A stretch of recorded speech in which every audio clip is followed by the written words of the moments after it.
October 13th will see the return of Test to the Tower. Silver is a new currency coming to Destiny that is bought with real money. This is the introduction of microtransactions into Destiny, but I've never had a problem with cosmetic microtransactions. A lot of people will now mention the slippery slope argument. Yes, Datto, we start with shaders, emblems, emotes, but who is to say that they won't introduce materials, armor, or weapons in the future? If we see legendary guns for sale, if we see legendary marks for sale, I'm gonna be mad. If we see something like 100 motes of light for $5, I'm gonna be mad. I don't want to see power sold, I don't want to see shortcuts to power sold, nothing. I don't want to see weapon parts, ammo synths, nothing. If Bungie does cross that line, you have my rage.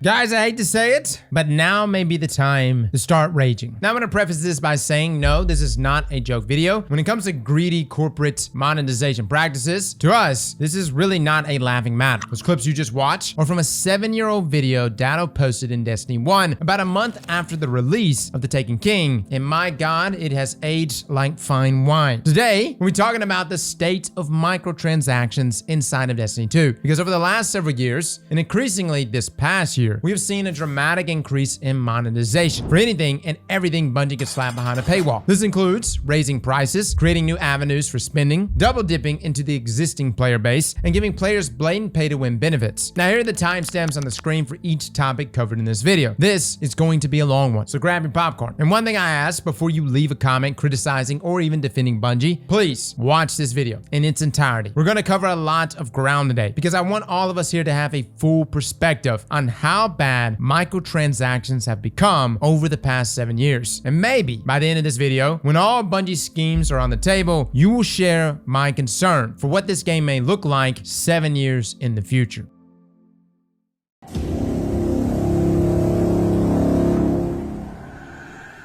Now, first off, I want to set the record straight. Destiny 2 is not a free-to-play game. It's a free-to-try game. It's very important we are all on the same page here because this is the most common justification for the use of microtransactions across the industry. And the biggest illusion Bungie tries to spin in their marketing. Microtransactions in real free-to-play content makes perfect sense. If you're not paying to purchase the actual software, then the developers are completely justified in generating revenue using other means. Usually, this is just in the form of cosmetic items that players purchase for digital fashion, fun, or even clout. But developers can also use more shady techniques like loot boxes, bonuses, or even additional content to persuade players to spend more money. With that being said, Destiny, even after becoming free-to-play in 2019, has never actually been free-to-play. Matter of fact, Sweatsickle even made a video a couple weeks ago documenting the experience of a free-to-play player in Destiny, which I highly recommend giving a watch. In a nutshell, after completing the introduction quests and missions, free-to-play players can access Strikes, Crucible, Gambit, the Prophecy Dungeon, Vault of Glass, King's Fall, Open World, and Dares of Eternity. On the surface, that actually seems like a decent amount of free content, but is it actually? Compared to the massive amount of content in Destiny, this is just a fraction of what the majority of players have access to. You don't even get a campaign in free-to-play. You get rituals, quests, and a couple of high-end activities. Let's compare this to some other free-to-play games, shall we? Starting with arguably the most popular free-to-play game, Fortnite. There are plenty of microtransactions in Fortnite, but all of them are strictly for cosmetics. Even the seasonal battle pass, which you can pay for, is earnable via just playing the game. Granted, that would take a while. The free version of the battle pass gives you V-Bucks that you can save up to buy the paid version. And as long as you play enough to complete the battle pass each season, you can earn enough to repurchase it again next season. 100% completely free. There's even some currency left over you can choose to save or even spend in the shop if you want to buy some cosmetics. Next up, we have Warframe. Yes, I know comparing Destiny and Warframe is kind of a touchy subject, but Warframe is also a free-to-play game. The Nightweave Battle Pass is completely free. The updates are free, and you can earn the paid currency in the game's player-driven market. So it too is essentially free. Now these are just two prime examples, and I could dive into more, but I think you get the point. These games grant you access to all the actual gameplay content for free. In Destiny, you get maybe 10% of the content for free, which means this is not exactly free to play. That's a free trial. Destiny is by no means the first to do it though. Remember the light versions of apps back in the early days of iPhone? Every major major game had a free light version, essentially a demo. Angry Birds Lite, Minecraft Lite, Light Bike Lite. I don't have a problem with free trials, but free trial and free to play have been commingled so much that players can't differentiate between the two. Another common trait of free trials is that they're full of ads. As a new light player, the number of pop-ups you receive in game telling you to buy more content is ludicrous. Don't be fooled. Bungie offers a free trial of Destiny 2, and if you want to play the full version, you have to pay money. Lots and lots of money.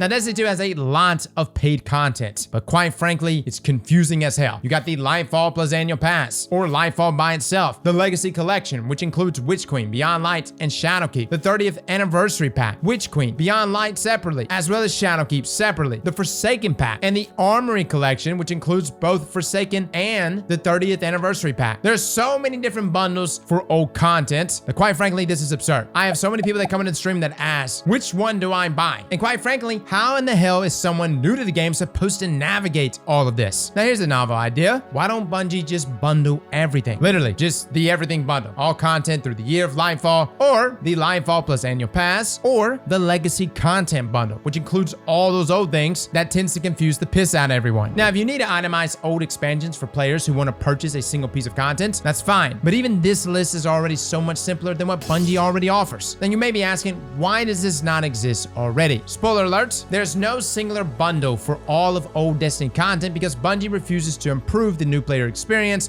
for the sake of decreased revenue. If they care more about the player base than the extra cash, they would bundle all the old content under one single legacy content bundle instead of nickel and diming new players. Now, why is the Forsaken Pack, a bundle containing a raid, a dungeon, and some exotic weapons and armor still even a thing? It also used to contain 9 supers for each light subclass as well, and those were added into free-to-play because locking supers behind paywalls was stupid, and what remains is what new players are still paying for. Now, why was the 30th anniversary update even a separate paid add-on in the first place? Remember when Bungie updated the game with cool content for free? Some new players might not remember, but the April update in Destiny 1 was a free update to the game that increased light level, added a new story mission, quests, revamps of old strikes, updates to the Prison of Elders, chroma gear for custom armor glows, a new taken set of armor, reprised exotics, and legendary weapons. All of this for free. It was like a mini expansion that we got as a gift from Bungie. Fast forward a year ago, if you didn't pre-order the deluxe edition of Witch Queen, you had to dish out $25 to get access to things like the Grasp of Avarice dungeon, Galahorn, and a bunch of cosmetics. Yes, there were parts of this update that were free, like Dares of Eternity, which is a completely new activity, and I understand that a lot of developer work went into creating these, but I bring this up to draw a comparison of how things used to be 7 years ago. The reality is, if the 30th anniversary update was released in Destiny 1, we would have received it completely free.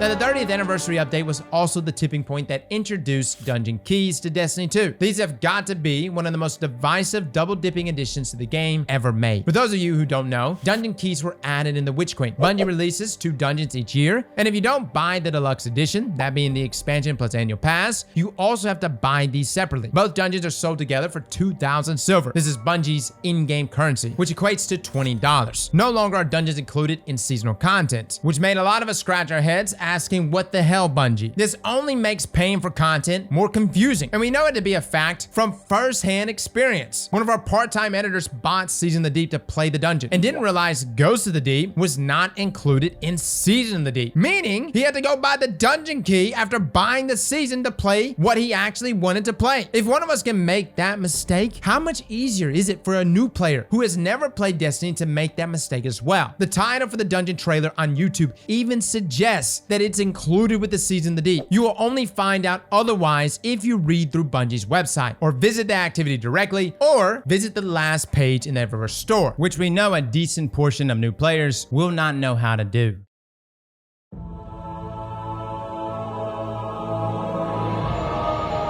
Okay, so dungeons no longer ship alongside seasonal content. Surely the price of seasons deserve to be lower, right? No. Bungie raised the price of seasonal content. If you want to buy a season by itself, it used to cost only $10. And honestly, for 6 weeks of story, some cool cutscenes, access to the multiplayer activities and new gear, I would have argued that it was a great deal. But then Bungie increased the price. And you know what? Fair enough. Adjust for inflation, gotta put food on the table. It makes sense. Bungie announced in a TWA they were increasing the price of seasons from 1,000 silver to 1,200 silver, which puts us at $10 a season to now $12 per season. Or does it? You see, when you buy silver, Bungie gives you a little extra for each purchase. And the bigger the purchase, the more extra you get. So when you buy $10 worth of silver, that being 1,000, you actually get 1,100 silver. That's so generous of them. Funny how that works too, because that's just short of the amount needed to buy a new expansion. So to buy an individual season, you need to purchase $15 worth of silver, not 12. Meaning Bungie actually raised the price by $5 because you can't buy seasons with real money. You have to buy them with Bungie's tokens. They're fake money. Now I'm surprised too, considering how cluttered the Steam store is already with expansions, which by the way, you can buy with real money. Why not just add each season there too? Make an annual season pack? Hell, folks are already confused. You might as well add it. Something tells me we won't ever see a $12 silver purchase option anytime soon. Luckily, Bungie added the $15 option right before Season of the Deep, and even created a $100 silver purchase option too. So if you want to bankroll their pockets even more, that's a lot easier for you. And guess what? You thought a $5 increase was bad? Let's take a trip down to the Microsoft and Epic Game Store, where there is no $15 silver option. The next highest is $20. You're now paying Bungie double the price for a new season. Guys, that's just borderline evil. Thankfully, any players who use these platforms are not completely screwed. Bungie does offer a $15 seasonal silver bundle as well, but not only is it separate from the other silver purchase options, it also doesn't advertise how much silver it gives. You actually have to click into it to see how much silver you are buying. But hey, it comes with the free emote. Am I right? I do want to be clear. I'm not against silver existing or people buying silver. I've bought plenty of silver. I'll even meet Bungie halfway. I'm not against paying $12 for a season, but it's these shady, scummy, underhanded tactics that Bungie keeps using that pisses me off. Bungie, if you're gonna raise the price of a season to $15, at least have the balls to just tell us straight. I shouldn't need to perform mental gymnastics to decipher a change in pricing structure like it's a day one raid encounter. It's not the price increase that rubs me wrong. It's how Bungie intentionally designed it to siphon more money while deceiving the community into thinking it was less.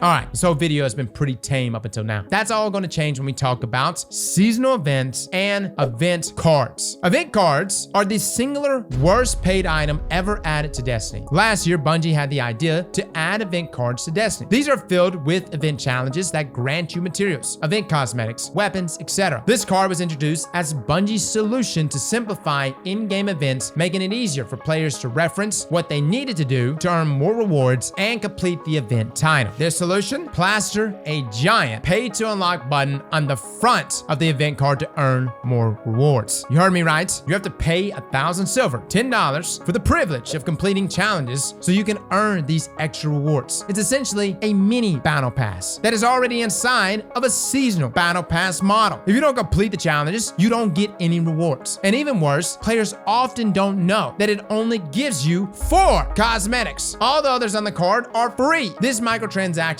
is positioned strategically where all players interact with event challenges, because if you don't buy it immediately, Bungie wants you to stare at it for 3 weeks while you finish all your other challenges, slowly seducing you to part with $10 for a couple extra cosmetics. But Cross, it's only cosmetics. What's the big deal? That is the big deal. Events in Destiny 2 are only about cosmetics, and over 90% of the cosmetics you have to pay for. Surprise! Just like dungeons, seasonal events are not included in your seasonal pass purchase. You want to know why everyone thinks events are boring? It's because they are rehashed every year and they revolve around spending money. Every new armor set, $10. New emotes, $10. Ghost shells, ghost projections, finishers, the list goes on. Money, money, money. It's so bad that Festival of the Lost has eternally been dubbed Festival of the Costs. Why would I want to participate in events where I get one gun and have nothing else meaningful to work towards? Normally I have zero problem with paying for cosmetics because cosmetics are just the extra cherry on top. I already pay for for my content, and if I want to spend a little more, that's my choice. The problem with events is the cosmetics are the content. It's all over the marketing. It's in the silver shop. It's on my event challenge card. Events became unfun a long time ago because the content came second to the cosmetics. Yes, it is possible for cosmetic microtransactions to ruin video games. Just look at Halo Infinite. Part of the reason why it was received so poorly, beside the lack of co-op and mediocre campaign, was because all avenues of customization were locked behind paywalls. This was always one of Halo's greatest strengths. The Master Chief Collection on Steam still has free live service seasonal content. You purchase the game once, get to play some of the best games ever made by Bungie and 343, and visual progression is alive and well, unhindered by Microtransaction Hell. Best $40 I've ever spent. Even less when it goes on sale. Events have become just another way, though, to squeeze more money and double dip into the player base in preparation for the next season, and it just keeps getting worse. Is Bungie in the moral wrong for promoting more cosmetics during an event? No. Do I have the right to call events in Destiny boring and being mid as hell? Because there is little to no loot tied to them that you can actually earn. Yes, we do have that right. And because events are quote-unquote free to all players, there is zero monetary incentive for Bungie to spend time on anything more than creating the most attractive Destiny shopping mall for 3 weeks. I would love for Bungie to prove me wrong on this one, because I like the idea of events. They're supposed to be fun, but there's nothing fun to do during those 3 weeks unless you like spending more money. The way you fix events in Destiny is by investing in the player experience. Supremacy during Guardian games is a great first step, but that existed as a base game mode in Destiny 1. So we really can't give brownie points here for something Bungie gave back to us from 6 years ago. Provide players who don't want to spend money, meaningful gameplay, or rewards for their time, and then we'll revisit this topic.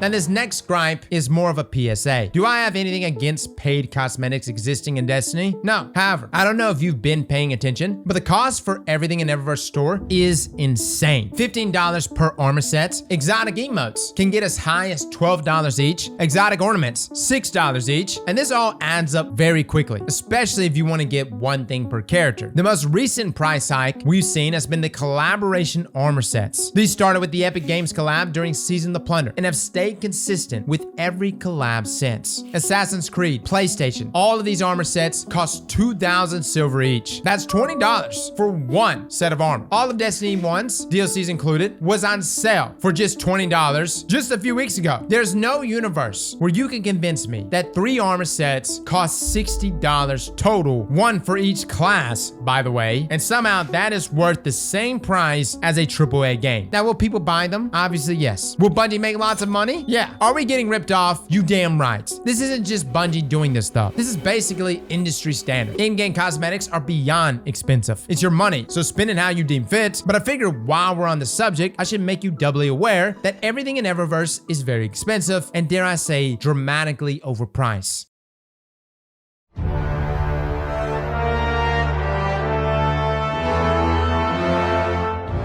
Now, Bungie is constantly devising methods to make you spend more money in-game, whether you're a hardcore player or even free-to-play. The constant scheming never ends. In addition to everything we've previously mentioned, this season, Bungie added an Eververse recommended tab to the store, so you can find offers made just for you more easily. Earlier this year, Bungie added the ability to purchase weapon ornaments on actual weapons in-game. Now, I will admit, this is convenient if you want to view what your flashy exotic would look like with the new paint job. But this is also an obvious play to reduce the distance between the player and the purchase button. You cannot preview armor ornaments with shaders before you buy them. You have to purchase the armor, then you can see if that matches your look. If any of you remember, shaders used to cost 40 Bright Dust from Eververse. And if you're unfamiliar with Bright Dust, it's an in-game currency that you can't buy, but you can only spend on specific items in the Eververse store. It's designed to keep players engaged with the store, even if they haven't spent any money, in the hopes that they will spend money in the future. Anyway, Bungie raised the price of shaders from 40 to 300 Bright Dust, solely because they wanted to. Just another sink for Bright Dust, so you have less free money for armor, emotes, or anything else you want to buy. And they've also started locking shaders behind paid bundles too. And normally shaders would be frequently available for Bright Dust at the beginning of each season. Guys, it has been barely 3 weeks since the Season of the Deep launch at the time of this video, and no new shaders have been sold. Now, if you like ghost projections, don't take offense to what I'm about to say, but I'm of the opinion that these cosmetics cosmetics solely exist to inflate the Bright Ingram loot pool. You could also make the argument that this is why Bungie makes so many cosmetics to begin with. Every new season, there are at least 9 new ships, sparrows, and ghosts. These are all sold in the Eververse store each season, but a majority of players will never see or want them. I wish I could tell you how many emotes and ghost projections exist in the game as of this moment, but Bungie does not put these items in player collections. Maybe someone with access to the API might know, but your average player has no clue. Inflating the Bright Ingram loot pool means every time you level up enough to earn a Bright Ingram, you have to turn it in at the Eververse store and you get nothing of value, further encouraging players to spend to acquire coveted cosmetics. Now, if you're a New Light player, when you visit Shawhan to pick up your first quests and bounties, you are greeted with an exotic in his inventory, except you can't collect this exotic. It's a short quest that you can only pick up after buying the most recent expansion. This year, it's Arbalest and requires you to buy Linefall. Last year, it was Sweet Business and required you to buy the Witch Queen. No idea if Bungie removes these weapons from the loot pool for New Lights or just pretends like they are part of the new expansion content, even though both of these weapons clearly belong in free-to-play given their age. Either way, shame on you, Bungie. Not only is this baiting players who haven't even played the game yet to spend money on an expansion, but you're doing it with content that has no business being tied to these new expansions.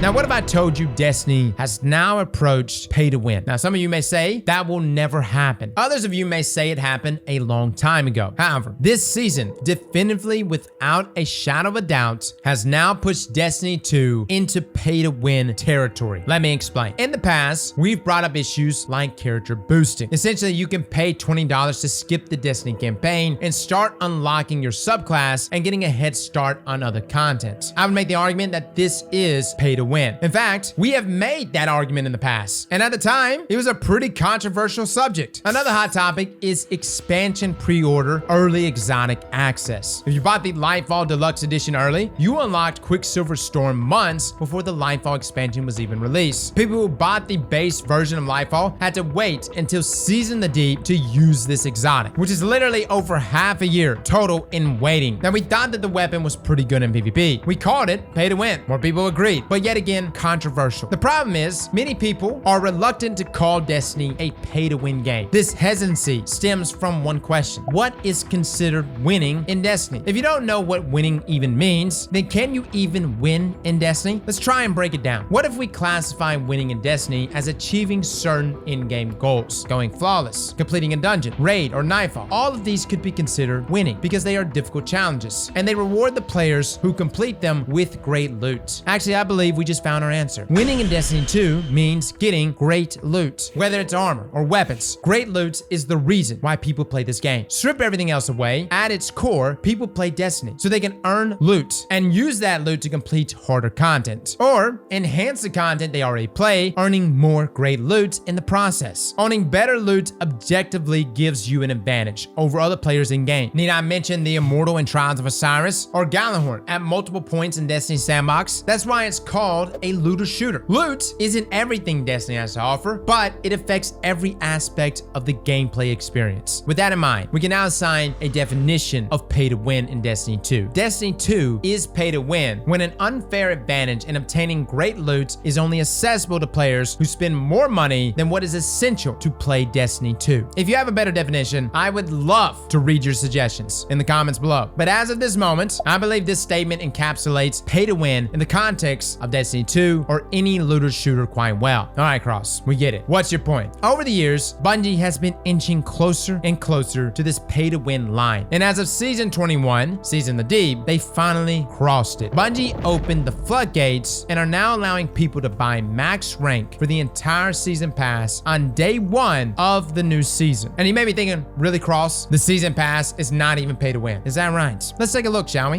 What does the Destiny season pass actually contain? Emotes? Shaders, ornaments? What about XP bonuses? In-game materials. More weapon drops? Yeah, you can get those. Progression boosts? Season passes got them, fellas. Exotics? God roll legendary weapons? Every single one of those is available from the season pass, and every single one of these you can buy immediately for $100 at the beginning of a season. It didn't always used to be this way. Years ago, you couldn't even buy levels in the season pass. But then in Season Undying, Bungie had a change of heart. You can now buy them, but it has to be at the end of the season. Bungie called it a catch-up mechanic, so no one would miss out if life got in the way. And it was from that moment the downward spiral began. Soon it was available to be purchased halfway through the season, then 3 weeks into the season. Now years later, it's available day one of a new season. Quite the catch-up mechanic. You only have 3 months to complete the season pass. Better buy the ranks now before they're gone. Good news, the bundle Bungie sells for the first season pass plus first 10 ranks also went up in price. And even better news, they'll be evaluating new approaches to post-launch content in the year of Final Shape, which is corporate code for another price increase to $15 next year. It all makes sense now. Why do you think Bungie added that $100 silver purchase option in Steam while simultaneously offering a new fully ranked season pass for $100? Seems awfully convenient that both these new features shipped at the same time. You know what else is strangely convenient? Deep sight activation. For those of you who are unaware, deep sight is used to grant patterns for crafted weapons in Destiny. Once you've earned 5 deep sights for a specific weapon, you can craft the perfect roll of said weapon. It is literally the loot in-game of Destiny 2. Perfect weapons with perfect rolls that takes lots of time to get. Deep sight activation is the ability to apply deep sight to a weapon that didn't drop with the weapon initially. This new quality of life feature was teased earlier this year and was beyond exciting because this would have been a very useful avenue for newer returning players to earn old craftable weapons that no longer drop in the roll loot pool. Imagine our dismay when Bungie announced that the new deep sight harmonizer material that is used to apply deep sight is only available on the season pass. 3 from the free track and 3 from the pay track. 6 total per season. If you want to know the math behind that, if you're new to the game, earning every weapon that no longer drops with deep sight would take you 24 seasons to get them all. We haven't even had 24 seasons in Destiny's lifespan. Now there is no method to earn these materials in game. All you can do is wait for Bungie to drip feed you with XP. Unless you don't have to wait. Let's say you want that God roll targeted redaction or that crafted Apex Predator right now. All you need to do is spend some silver. And just like that, you have enough deep sight to instantly craft any weapon you like. Sure, you have to get it to actually drop, but that's not a problem when you can focus all the seasonal weapons at the helm and farm last switch weapons for a few hours. Purchasing deep sight application allows you to completely bypass the craftable weapon loot grind for any crafted weapon you want. And you know what's crazy? Bungie pulled this exact same stunt with armor transmog. If you want to customize your armor, it was going to be limited and extremely complicated to earn. Oh, but also you could just buy it from the Eververse store. Of course, people were angry, but Bungie was still always safe because at the end of the day, it was only cosmetic. It can't be pay to win. Deep sight application is anything but cosmetic. This new feature is now being weaponized by Bungie to implement pay to win mechanics into the season pass. Some of you may be thinking I'm overreacting. Let's listen to that Datto video just one more time.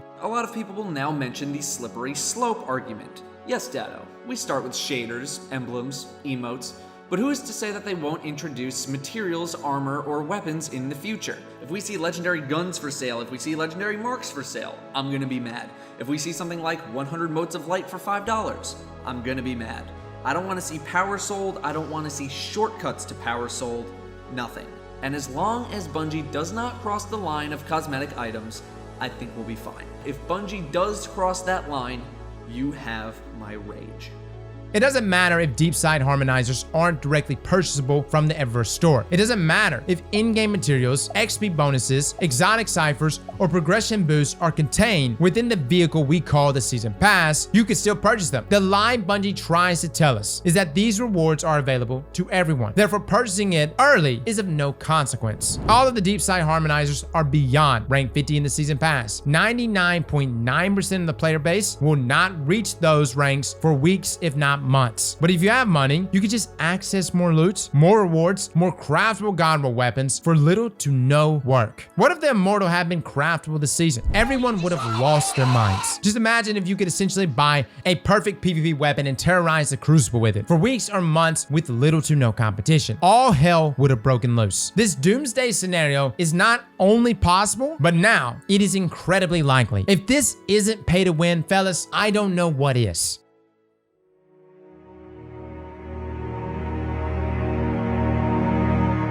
An argument I want to kill in the egg before it gains any traction is that Bungie is charging more money because they are making better content / another game. Don't kid yourself, guys. We know that Bungie's team for Destiny has not dramatically increased in size since the Taken King. We also know that Bungie is making a boatload of more money than they did back in Destiny 1 because more players and microtransactions exist. Yes, I think the seasonal model is better for Destiny as a live service game. Yes, I believe that microtransactions have their place in Destiny. I'm not even paying extra for seasons. I buy the deluxe edition of the game every year that has zero effect on me. But I am sick and tired of the player base getting nickeled and dimed at every turn. The constant double dipping, the never-ending increases in prices, and confusion for new players. I don't even know why we're surprised. Bungie in their GDC 2022 panel celebrated their 3-step plan for Destiny. After winning back player trust and keeping player retention high, their main focus was once again revenue. We took Bungie's side then when this controversy was blowing up, because believe it or not, we like it when Bungie's profitable. That's not a bad thing, but the pursuit of more profits came with the promise that it would be built off that foundation of player trust. Newsflash, adding pay-to-win mechanics and lying to the community destroys player trust. I am not going to support a business model that employs these types of marketing strategies. I'm not going to pretend like this is some turning point for Destiny, a point of no return. This is not a crossroad. It's just another step along a very long road that's marching us closer and closer to microtransaction hell. As for Bungie's new game Marathon, why should I give a damn about Marathon? I'm not paying to play Marathon. I'm paying to play Destiny 2. And as a diverse player who plays PvP and PvE, I thought overall things were decent. But then I listened to a clip from Grenader Jake, who lives and breathes PvP, especially Trials. I think what Bungie touches usually turns to gold. Halo, Destiny, I bet you Marathon's gonna kill it. But do you want some real, honest feedback from me too?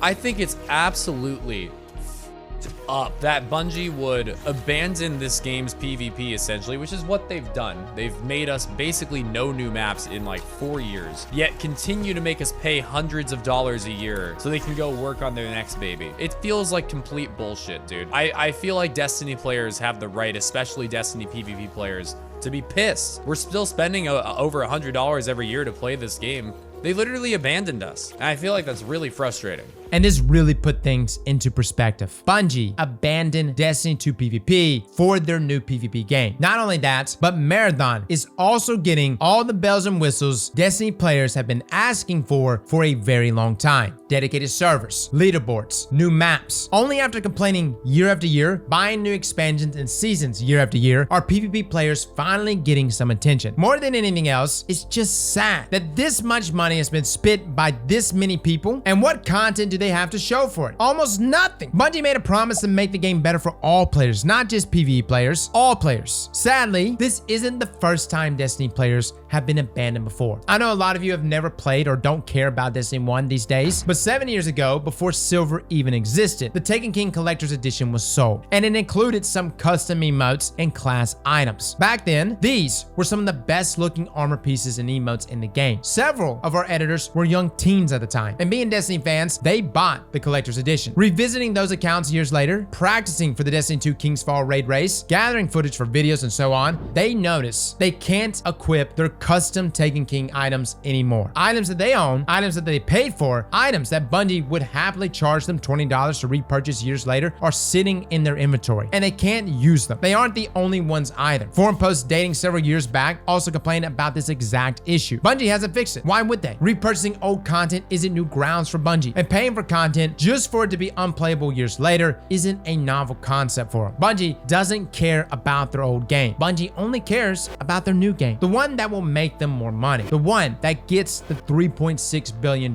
deals, the one they can use as a vehicle to be as profitable as possible, pay to win or otherwise. That's everything. That's all I got, guys. This isn't a Bungie strike. This isn't me disowning Destiny for the rest of my life. Frankly, that will accomplish nothing. As a wise man once said, every gaming boycott is one 3-minute cinematic from being over. The final shape, Destiny's climax, is on the horizon. Microtransactions will not kill Destiny. Destiny is not on the verge of collapse. It's in fact the opposite. Destiny is making more money than ever before. It has more players than ever before, and I love that. But the terrible truth is, this success gives even more credence to these business practices. It affirms greedy behavior, and it gives Bungie a giant green light to invent new ways to take our money and devalue the player. I remember the days when you walked into a store and bought a game, and now more than ever, I find myself diving into a game and finding a store. A long time ago, when Bungie was beneath the corporate umbrella of Activision, we saw the senseless greed, the half-baked products, and we rejoiced when Bungie went solo. Little did we know, we were going out of the frying pan and into the fire. Bungie in some ways is worse than Activision ever was. If you take anything from this video, I want you to think about everything we discussed, all the actions Bungie has taken objectively, and decide for yourself, where do I draw the line? How far is too far? And remember that, because looking back, we're already well and beyond what we would have tolerated 7 years ago. I imagine 7 years from now into the future, when we have Marathon, a mobile game, and who knows, maybe even Destiny 3, I'll ask you again, where did you draw the line? And I'm almost certain Bungie will have stepped over it.